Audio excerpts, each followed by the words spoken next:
Hi, I'm Simon K. Jones, and this is the latest chapter of Tales from the Triverse. And this is Alliances, Part 1.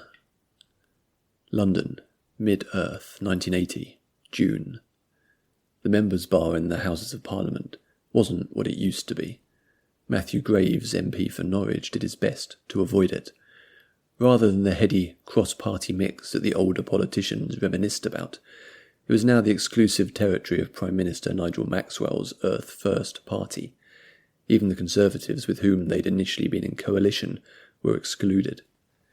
Graves returned the stare of the Earth First bouncers on the doors, refusing to be intimidated, and continued down the corridor, then up a flight of stairs, to his small ministerial office. It wasn't comfortable being a member of an opposition party in 1980s England, especially representing a holdout city that refused to supplicate itself to London and the surrounding regions. Treading carefully was the name of the game, and Graves, fortunately, was uniquely qualified to tread that particular line. As the former Metropolitan Police Commissioner, he'd had many years of finding a way round, through, over or under. He knew how Westminster worked, knew how the city worked, and the kingdom more broadly. He'd always been a political animal in spite of himself. He hadn't been able to hold his marriage together or anything resembling a personal life, but he'd directed the Met through tough times and had made necessary changes. Not nearly enough, but more than nothing. And he'd been instrumental in turning the Specialist Dimensional Command into something to be proud of, a department that had made a real difference. It was a facade now, a puppet division that served the propaganda masters. Portal crimes were held up as evidence of the need for civilian crackdowns and portal lockdowns. Earth First protested loudly at the slightest infraction, but the truth was that they needed fear.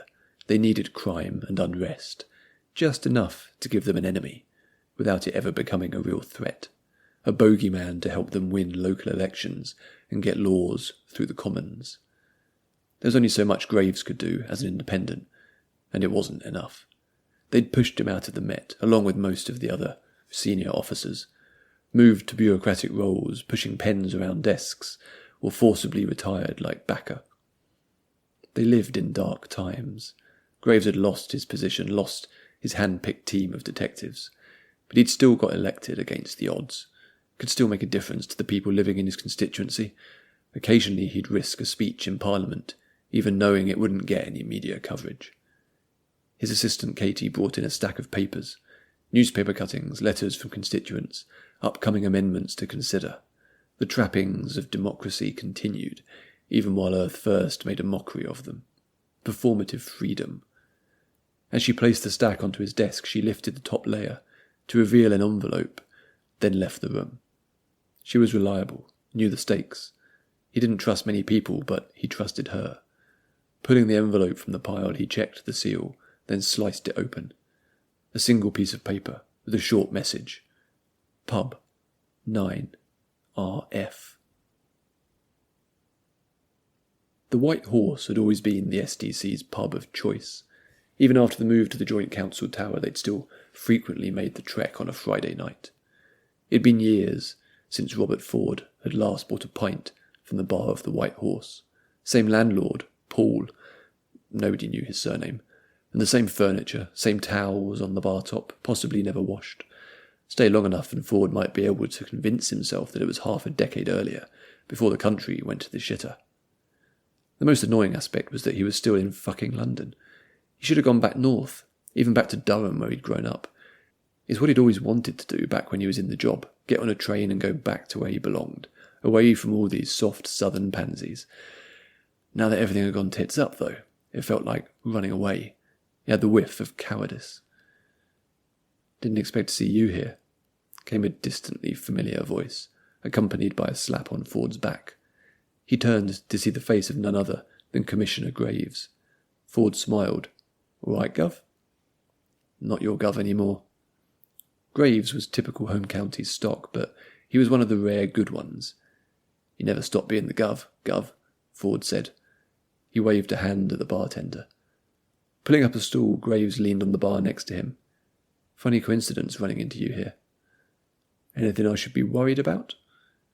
They'd all kept deliberately apart, especially with Graves going down the political route. The fewer ties to the old days, the better for everyone. "I'm not sure," Graves said. He accepted the pint and took a sip. "I received a letter. Looked like it was initialed by you." "Funny you should say that," Ford said, pulling a piece of paper from his jacket and showing it briefly to Graves. "Mine looked like it was from you." It might have been a set-up, though in aid of what, he couldn't tell. Meeting in a pub wasn't a crime, not yet, and their work together at the SDC was hardly a secret. "We can enjoy our drinks, then go our separate ways," Graves said. "No harm done." Somebody wanted us here. Ford looked to the head of his beer. "Makes me nervous." The telephone behind the bar started ringing. "It's fine," Graves said. "We can be normal, no problems. Two old former colleagues enjoying some beers." That it sounded dangerous made Ford sick to his stomach. Paul held out the phone. "It's for you," he said. Ford and Graves looked at each other. "Which one?" They said it didn't matter. Grabbing the handset, Ford lifted it to his ear. Graves was the fancy politician, the one with some actual power and influence. If anyone was going to get into trouble, it might as well be Ford. "This is Ford?" "Old HQ, if it's clear." The line went dead. Graves was looking at him expectantly. "Well?" "Looks like we're going to Stamford and Coin," Ford said. "Drink up." They hadn't been followed. It was easy to tell because the streets of London were mostly deserted at night. The old office had the benefit of being situated equidistant between two watchtowers, meaning that there would be no nearby patrols or pesky military police with binoculars. London was a big city. Surveilling all of it was an impossible task. The street door was unlocked, and they slipped inside. Skulking about hadn't been on Graves's list of the evening's activities, but here they were. There was still the distinct possibility that it was entrapment, that this was a ploy to undermine his authority or have him recalled and a new election instigated. But they'd been careful, and Ford had sounded optimistic about the voice on the phone. After climbing the stairs, the musty air of the building wrinkling Graves's nostrils, they entered into what had once been the bustling headquarters of the Specialist Dimensional Command. It was now an empty office space devoid of furniture. Graves could still hear Robin on the phone, Holland swearing in the small kitchen, Clark barking at any uniformed officers who dared visit, D.S. Collins being insufferably useless. It was all gone, like just about everything else. There was still a partitioned smaller office in the corner of the larger space. The door opened, and Stephen Walpole stepped out. "Told you I recognised the voice," Ford said, smiling. "Detective Chief Superintendent," Graves acknowledged, stepping closer. "How's the family? I trust you've been looking after the force in my absence?" Walpole shrugged. "The gaping arseholes in the tower keep me behind my desk, pushing little bits of paper around like some sort of bastard." He seemed to relax a little. "Isabel is good. Shona too."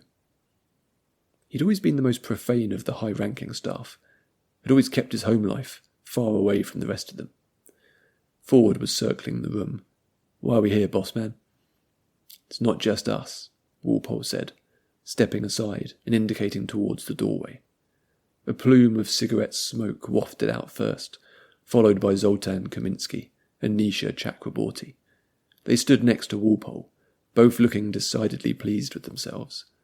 The last time Graves had seen either of them in the flesh had been before the arrests, before Earth First, back when he'd still been commissioner, half a decade ago, and yet here they both were, back in the old SDC offices. "Hey guys," Kaminsky said, dragging on his cigarette. "Red letter day. Want to help us bring down the government?" Thanks for listening. You can leave a comment and find lots more Triverse over on the newsletter at simonkjones.substack.com.